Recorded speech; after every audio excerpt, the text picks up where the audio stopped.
about how this helped me to achieve my own success. Now, this was the first book that I wrote 12 years ago. This book is called I'm Gifted, So Are You. How many of you have seen this book before? Wonderful, right? It's translated to Vietnamese as well. Okay? Now, I wrote this book 12 years ago to launch my career in Singapore, because at that time I was nobody. Nobody knows me in Singapore. So, I wrote this book when I was in the university. I was still studying, about to graduate.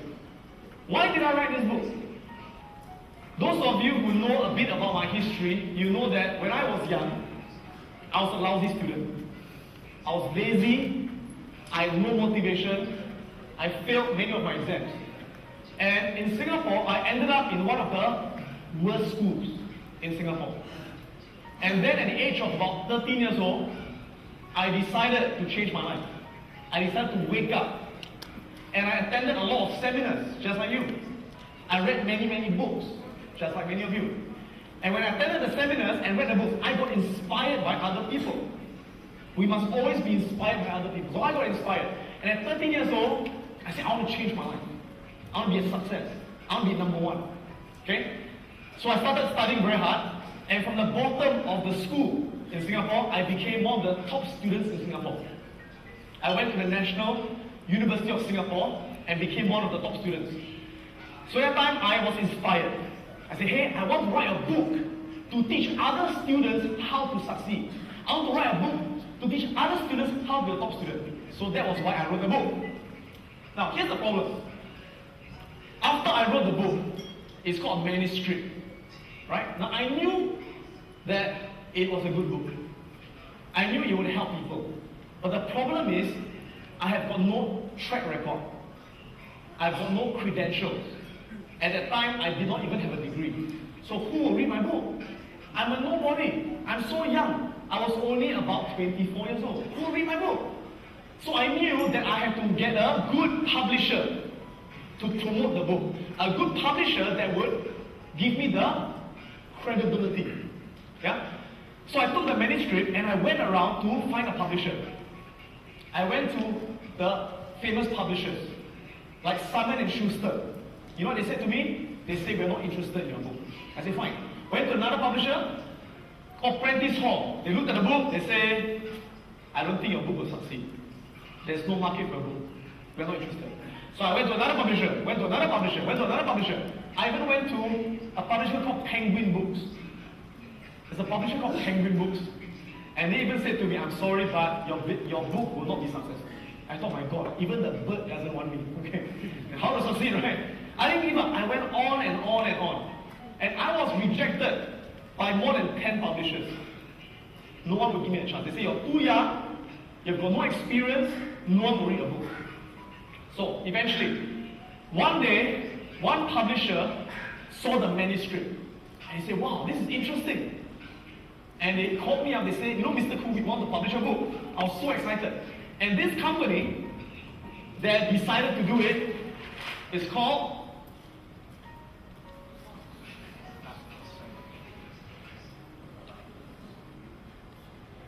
Oxford University Press, which is a publishing company in Singapore. So I said, oh my God, wow, Oxford University Press, such a good brand name.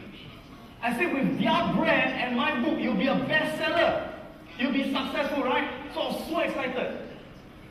So I went back to my school in the university, and I told all my friends, I said, you know what, Oxford is publishing my book. I will be a best-selling author, right? So I thought, sure to be successful. Now, the year was June 1998. In June 1998, my book was supposed to be launched in all the bookshops in Singapore. I was so excited. Okay? 1 week before that, I couldn't sleep.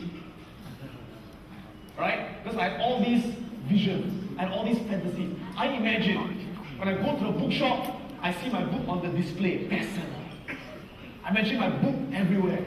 I imagine people queuing up to buy the book. I imagine I sign autographs. I imagine people take pictures, you know. Oh, I was so excited. I said, wow, you know, I'm going to be a best-selling author, like Anthony Robbins or whatever, right? Guess what? It did not happen. Let me tell you what happened. In June 1998, on the day of the book launch, I went to the bookshop.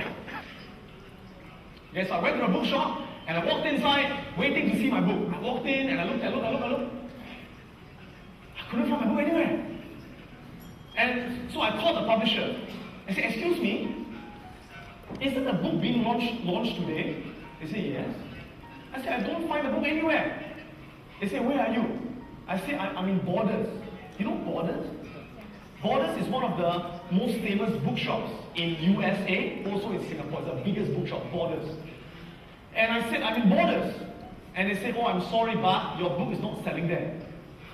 I said, why not? It's a new book. Why isn't the big bookshop taking my book? They say, Mr. Adam, you must understand. You are a first-time author. You have got no experience. You have got no track record. The big bookshops will not give you the space to put your book. I said, where's my book? They say, only the small bookshops will take your book. Small bookshops? Yeah, the lousy bookshops. So they okay, at least it's selling somewhere. I say, where? So they gave me the name of some bookshop very far away, which I never heard of before. I said, okay, fine. I traveled all the way there to this small bookshop in Singapore. I went inside, and I looked. I still couldn't find a book. Not even in the small bookshop. So I went to the person in charge, and I said, excuse me, do you have this book, I'm Gifted, So Are You? She said, ah? I said, I'm gifted, so are you. She said, I don't know. See yourself. So I went in there, I checked. And after 20 minutes, I found my book. 4 copies. 4 copies.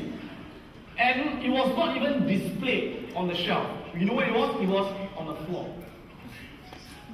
It was right on the floor. Here. It was not displayed this way, it was this way. You know? And it was stacked on top of a lot of other books. So I looked at it and said, my book! It's on the floor! Who can find the book? Right?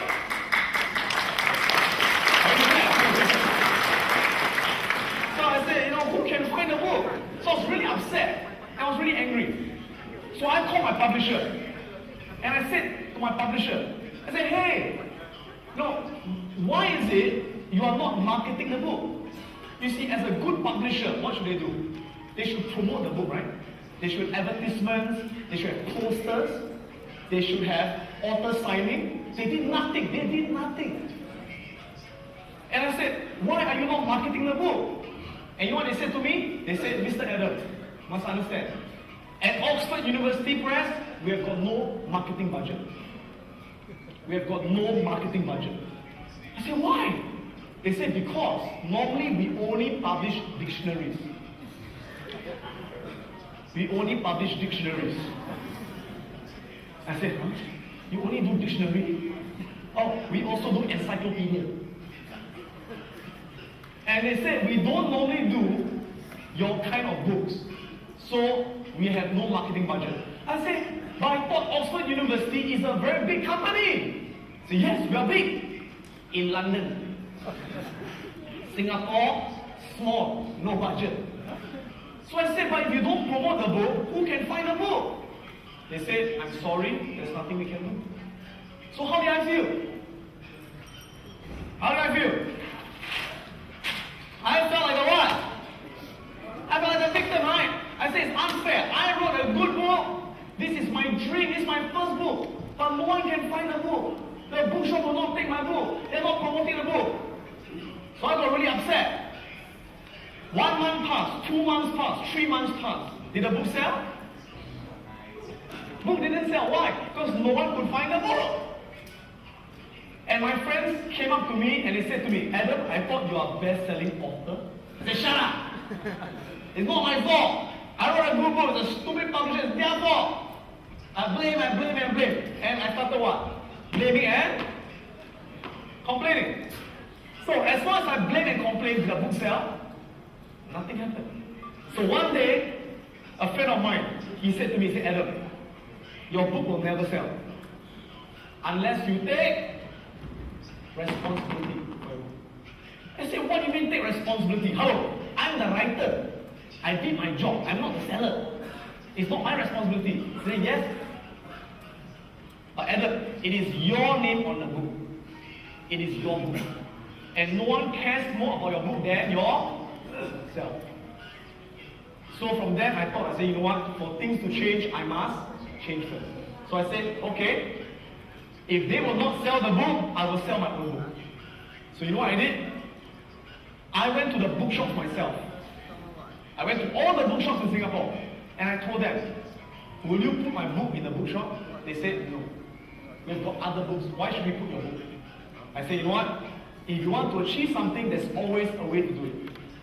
Now I thought to myself, you know bookshops? Bookshops, they always like to get customers to come in. They like to have events. They like to have activities, right? So I said, okay. I talked to the manager. I said, I tell you what, I will do a free talk for your bookshop. Free talk. Don't pay me, free talk. And if I do the talk, people will come to listen, right? People come to the bookshop and you put my book. Is that okay? What did they say? They said, okay. So I made things happen. I was proactive. So from that day onwards, every week, I will do many book talks. I'll go to all the bookshops in Singapore. Friday, Saturday, Sunday, and I will talk about the talk. Right? And people get to know the book. And I also went to a lot of the schools in Singapore. Schools to do free talks for the students to promote the book. And I even printed my own flyers, like flyers, right? So I used my own computer. I designed my own flyer that says, I'm gifted, so are you. How to be a top student. And every day after school, I'll go to the train stations, the bus stations, and I'll stand in front and I'll give away the flyers. I say, come to my book talk. My name is Adam Khoo. My book is I'm Gifted, So Are You, right? Went out there, promoted the book. And the next thing I did was something that's never been done in Singapore before. Let me tell you what I did. I decided to advertise my book in the newspapers. Now, no one has done it before. Most of the time, when you see people advertise books in the newspaper, who advertises? The bookshop or the publisher. The author will never advertise his own book, right? I said, I will advertise my own book. Now, are advertisements cheap? No. One advertisement this size in Singapore is about $2,000 US. One advertisement. I decided to put 4 advertisements. It's 8,000 US. Now at 24 years old, that was my life savings. For many years, I worked as a waiter. I worked as a salesman. And I saved my money, for 20 years. This is my savings. And I decided to take all my savings and put it into the advertisement. And one of my friends, who is an experienced author, he has written many books in Singapore. He said, Adam, what you're doing is very stupid. I said, why stupid? He said, because Adam, it's not your job to sell the book. It's the publisher's job. I said, but if I don't sell it, they won't sell it. It's my book. He said, Adam, you must understand. Even if you sell the books, you will not make back your money. Let me explain why. You know when you buy a book that I wrote, I get paid a royalty. Right? When you buy my book, I get paid a royalty, right? Do you know what's the royalty, by the way? The royalty that I get paid is 10%. Not of the sales price of the book. It's 10% of the profits of the publisher. 10% of the profits of the publisher. Which means my book in Singapore sells at $28. When people buy the book, you know how much I get? $1. I get $1. So who makes most of the money? Who makes most of the money? The publisher and the bookshop. And my friend says, Adam, Singapore is very small. Singapore is a very small market. In Singapore, an average book sells about 2,000 copies. Average book, average. He said, even if your book is a good book, it will only sell, bestsellers sell 5,000 copies in Singapore. 5,000. He said, 5,000. multiplied by $1. How much is that? $5,000, right? So I said, Adam, you put in $8,000 advertisement, you get $5,000, you lose money. Stupid! Stupid! But you know what I said? I said to myself, even if I lose money now, it's okay. Why? I think in the future, I think long term, I think if my book becomes successful, I become famous in Singapore. I become famous, I will build my business to be more successful. I said the book is only a marketing. It's only a tool for marketing. So I decided to spend the money. I took out the $8,000, and I advertised it everywhere. And people got to know about my book, right? And I can tell you that when you do the talks in the bookshops, it is not easy. See, like today, all of you come down, you are sitting down listening to me, right? When you do book talks, you talk in a bookshop, people don't come to listen to you. They come and buy books. So you have to what? Get their attention, right? So when I first talk in a bookshop, I'm talking. No one is listening to me. I'm talking to the air. And I talk and talk and talk until finally people buy book. It's very, very difficult, right? And so slowly, the book started selling more and more as it became more popular. But you know, Borders in Singapore, the number one bookshop in Singapore, they will still not take my book. They will not take my book. And you know why? They said, we do not take local authors. We only take international books. From America, from London, Singapore. We will not take your book. But I knew that I have to get my book into Borders because it's the number one bookshop. And I said, there must be a way to do it. There must be a way. So I thought of a way. You know what I did? I said, let's make things happen. Now, at that time, I have got many students in Singapore. And I told them, I said, I need your help. Each of you, help me to call Borders 10 times a day. And every time you call Borders, ask my book, I'm gifted, so are you. And I had a few hundred students. And every day they will call Borders every 5 minutes. And you ask, do you have the book, I'm gifted, so are you? Do you have the book, I'm gifted, so are you? Do you have the book, I'm gifted, so are you? Do you have the book, I'm gifted? I think Borders was thinking, who's Adam Khoo? Everybody wants to buy his book. And so they started ordering the book. And that's how it got to Borders, right? And 6 months later, I opened up the newspapers and I got a shock of my life. Because in Singapore, every Sunday, they have the bestsellers list. They rank all the books in Singapore from the number 1 to the number 10 book. And when I opened up the newspaper, I got a shock. My book was ranked number 1 in Singapore. Can I have the slides? Thank you. And the slides, please, slides. Okay? And I was featured in the newspaper. And this was the newspaper article I was featured in. Where at that time I was a student. And as a student, I topped the bestsellers list in Singapore. And if you look at the list, you can see my book, I'm Gifted, So Are You, number 1. And have you heard of the book, 7 Habits of Highly Effective People? Very famous book.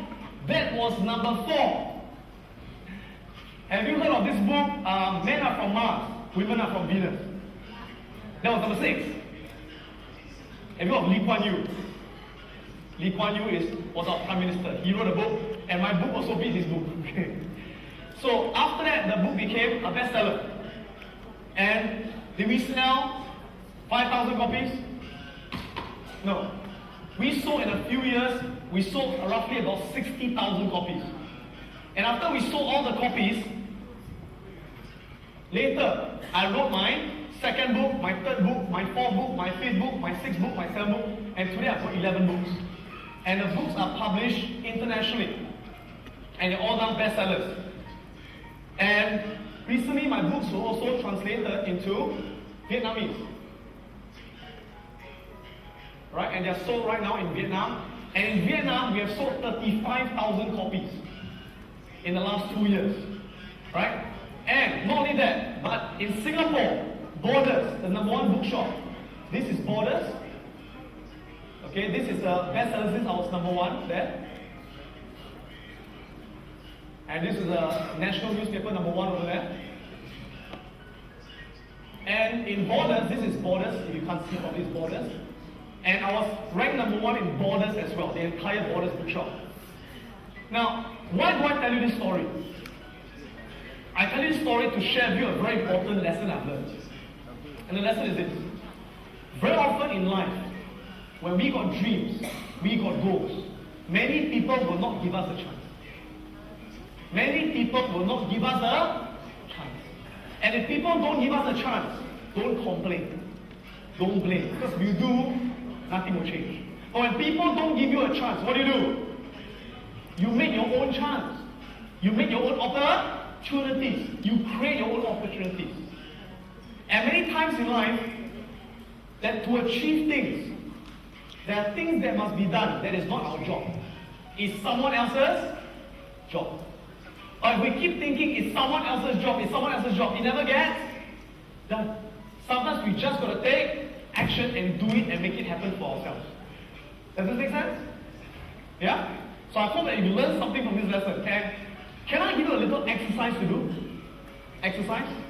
Yeah? Because I believe if you just input, you don't really learn anything. You got to output as well. When you output, you learn even more. So I'm going to give you a little exercise, and during this exercise, please stay back and do the exercise. If you really have to go to the toilet, it's really urgent, run quickly and go. If not, stay here to do the exercise. Is that okay? Okay, so here's the exercise. And the exercise, I think, is on page 7. Page 7. Page 7. And I'm going to show you how to do this exercise. And I'll ask some of you to share what you have learned, yeah? Can I have the video over here? Okay.